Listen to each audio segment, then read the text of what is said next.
అడ్డగోలి డబ్బులు డబ్బులు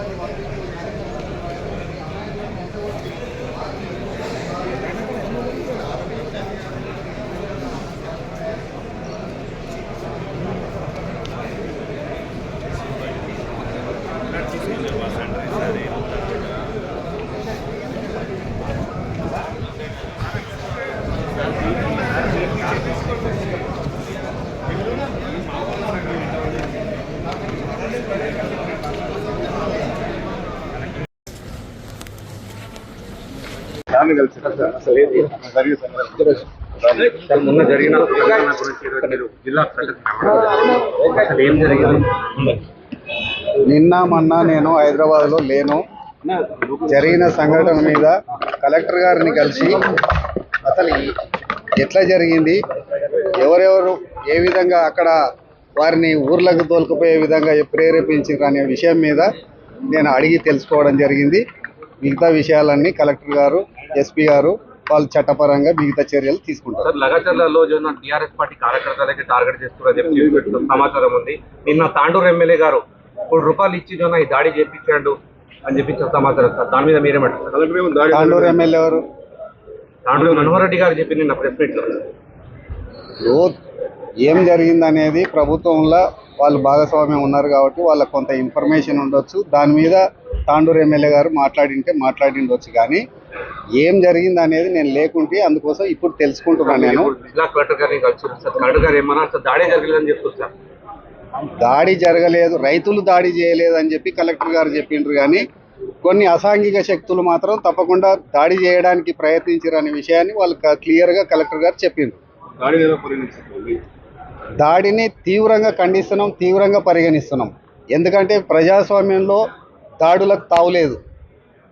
ఒక ముఖ్యమంత్రి నియోజకవర్గంలో అభివృద్ధి చేద్దామని చెప్పి ఒక విధంగా ప్రయత్నం చేస్తుంటే ఇలాంటి అసాంఘిక శక్తులు అభివృద్ధి జరగకుండా నిరోధించడం కోసం ఈ విధంగా కుట్రలు చేసి, ఈ విధంగా దాడులు చేసి, అధికారులను భయపెట్టించి అధికారులను పని చేయకుండా చేద్దామనే ఉద్దేశం ఏదైతుందో ఆ ఉద్దేశాన్ని మేము తీవ్రంగా ఖండిస్తున్నాం. ఫార్మా కంపెనీ అగ్రరాజున టీఆర్ఎస్ పార్టీ ఎట్టి పరిస్థితుల్లో పెట్టొద్దని చెప్పి చెప్తున్నారు. మీరేమంటారు మీరు?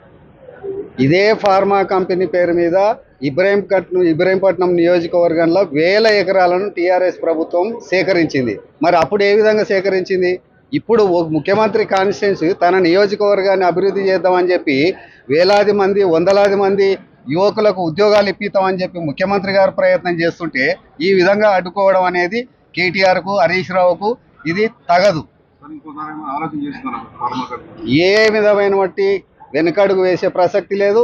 అక్కడ తప్పకుండా ఇండస్ట్రీస్ వస్తాయి. ఫార్మా కంపెనీ కాదు, ఇంకా రకరకాల ఇండస్ట్రీలు వస్తాయి.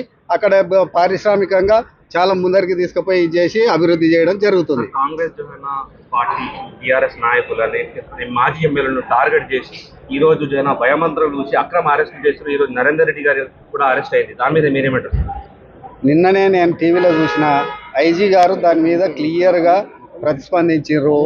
ఎవరైతే ఆ ఇన్సిడెంట్లో ఎవరెవరికి భాగస్వామ్యం ఉందో వాళ్ళని మాత్రమే తప్పకుండా వదిలిపెట్టేది లేదు, వాళ్ళని తప్పకుండా కేసులు కడతామని చెప్పిండ్రు.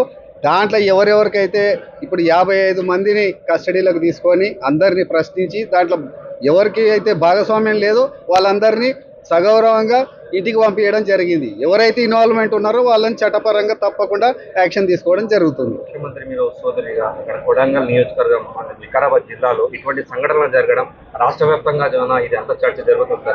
దాని మీద మీరు ఏమంటారు? ఇది చాలా దురదృష్టకరం. దీంట్లో టీఆర్ఎస్ శక్తులు, యుక్తులు అన్నీ పనిచేసినాయి. వాళ్ళందరూ కలిసి ఈ విధంగా ప్రయత్నం చేసి కొడంగల్ నియోజకవర్గాన్ని, ముఖ్యమంత్రి పేరు ప్రతిష్టలను భంగం కలిగియాలనే ఉద్దేశంతో హరీష్ రావు, కేటీఆర్ ఈ విధంగా ప్లాన్ చేసి ఈ విధంగా అడ్డుకుంటున్నారని చెప్పి చెప్తున్నారు. ఇప్పుడు అక్కడ రైతులు కాదు అరెస్ట్ అయ్యేది, టీఆర్ఎస్ కార్యకర్తలు అని చెప్పి ఈ రోజు మహేష్ రెడ్డి గారు చెప్తున్నారు, ఆనంద్ గారు చెప్తున్నారు. మీరేమంటారు? మహేష్ రెడ్డి గారు చెప్పినా, హరీష్ రావు చెప్పినా, కేటీఆర్ చెప్పినా ఏ టీఆర్ఎస్ కార్యకర్తను ఎవరిని వేలాది మంది టీఆర్ఎస్ కార్యకర్తలు ఉన్నారు కొడంగల్, వాళ్ళందరినీ అరెస్ట్ చేస్తున్నారా? ఆ ఇన్సిడెంట్లో ఎవరెవరికి భాగస్వామ్యం ఉందో వాళ్ళని మాత్రం తప్పకుండా ఆ టీఆర్ఎస్ కార్యకర్త కావచ్చు, ఇంకెవరైనా కావచ్చు, ఏ అసాంఘిక శక్తి అయినా కానీ వదిలిపెట్టే ప్రసక్తి లేదు. గ్రామాలలో ఇంటర్నెట్ సర్వీస్ తీయడం కానీ, అక్కడ తాండావాసులను భయభ్రాంతులకు గురి చేయడం కానీ మీరు ఎలా చూస్తారు? భయభ్రాంతులకు గురి చేయడానికి ఏముంది? ఎవరంతకు వాళ్ళు స్వేచ్ఛగా ఉన్నారు. అరెస్టులు ఎలా చూస్తారు? అరెస్టులను ఖచ్చితంగా అరెస్ట్ చేయాల్సిందే. ఎవరికైతే పాత్ర ఉందో వాళ్ళని తప్పకుండా అరెస్ట్ చేయాలి. ఎందుకు చేయొద్దు? ఇప్పుడు అభివృద్ధి చేస్తుంటే అభివృద్ధి చేసి నిరోధకులను తప్పకుండా చట్టపరంగా నీకేదన్నా ఉంటే, నీకేదన్నా ఇబ్బంది ఉంటే బాజాప్తా కలెక్టర్ గారు ఎప్పుడైనా ఆఫీస్కి రావచ్చు, కలెక్టర్ గారికి చెప్పొచ్చు, ప్రభుత్వానికి చెప్పొచ్చు, ఎవరికైనా చెప్పవచ్చు. కానీ దాని ముసుగులా మేము దాడులు చేస్తాము, అధికారులను భయపెట్టిస్తాము, కలెక్టర్ను కొడతాము, చంపుతాము అనే విధంగా మీరు ఒకసారి గమనించండి, వీడియోలు చూడండి. ఎంతెంత లావు రాళ్ళు తీసుకొని కార్ల మీద వేసిండ్రో మీకు చూస్తే తెలుస్తుంది. ఇట్లాంటి వాటిని కూడా హరీష్ రావు కేటీఆర్ ప్రోత్సహిస్తామంటే మరి హరీష్ రావు కేటీఆర్ కూడా మల్లన్న సాగర్లా వందలాది మంది రైతులను రాత్రంతా ఊర్లు తిప్పి కొట్టి ఇచ్చేసి ల్యాండ్ అక్విజిషన్ చేసిరు. ఇప్పుడు అట్లా ఏమైనా జరుగుతుందా? ప్రజాస్వామ్యయుతంగా ప్రజలతో సంప్రదించి ల్యాండ్ అక్విజిషన్ చేయాలని చెప్పి కలెక్టర్ గారు, అడిషనల్ కలెక్టర్ అందరు అధికారులు అందరూ వచ్చి అక్కడ కూర్చొని మాట్లాడి నచ్చజెప్పి ప్రజాభిప్రాయ సేకరణ చేసి భూములు తీసుకుందామని చెప్పి ప్రభుత్వం ఒక దిక్కు ఆలోచన చేస్తుంటే ఇట్లాంటి కుట్రలు చేసి వీళ్ళందరూ హరీష్ రావు, కేటీఆర్ వీళ్ళందరూ అడ్డగోలుగా డబ్బులు పంపించి, దోసుక తిన్న డబ్బులని పంపించి కార్యకర్తలను రెచ్చగొట్టి, అమాయకులను రెచ్చగొట్టి వాళ్ళను మరి ఇట్లా రౌడీలుగా చిత్రీకరించే విధంగా వాళ్ళు తయారు చేస్తున్నారు వాళ్ళను. ఇది మంచి పద్ధతి కాదు. కడా చైర్మన్ వెంకటరెడ్డి గారి పరిస్థితి ఎలా ఉంది? మీరు పరామర్శించారా? అసలు కలెక్టర్ గారు ఏం చెప్పారు? కడా వెంకటరెడ్డి గారి ఆరోగ్యం మంచిగా ఉంది. నేను ఫోన్లో మాట్లాడినా ఆయన ఇంట్లో డాక్టర్స్ ఇంట్లో రెస్ట్ తీసుకోమని చెప్పిండ్రు. వారికి కొంత ట్రీట్మెంట్ కూడా జరుగుతుంది. వారి చెవికి మరి దెబ్బ తగిలింది, దానికి కూడా ట్రీట్మెంట్ జరుగుతుంది. ఆయన ఇంట్లో రెస్ట్ తీసుకుంటున్నాడు. నరేందర్ రెడ్డి ఇంకో రెడ్డి ఎవరు అనేది కాదు. దాంట్లో భాగస్వామ్యం ఎవరికి ఉన్నా చట్ట పరిధిలో వాళ్ళకి అది తప్పదు. చట్టం తన పని తాను చేసుకుపోతుంది. క్యూ న్యూస్ ఛానల్లో పనిచేయటకు అనుభవం గల సీనియర్ వీడియో ఎడిటర్స్ కావాలను సంప్రదించవలసిన నెంబర్ 8688926084. qnewsads@gmail.com ను సంప్రదించండి. లైక్ చేయండి.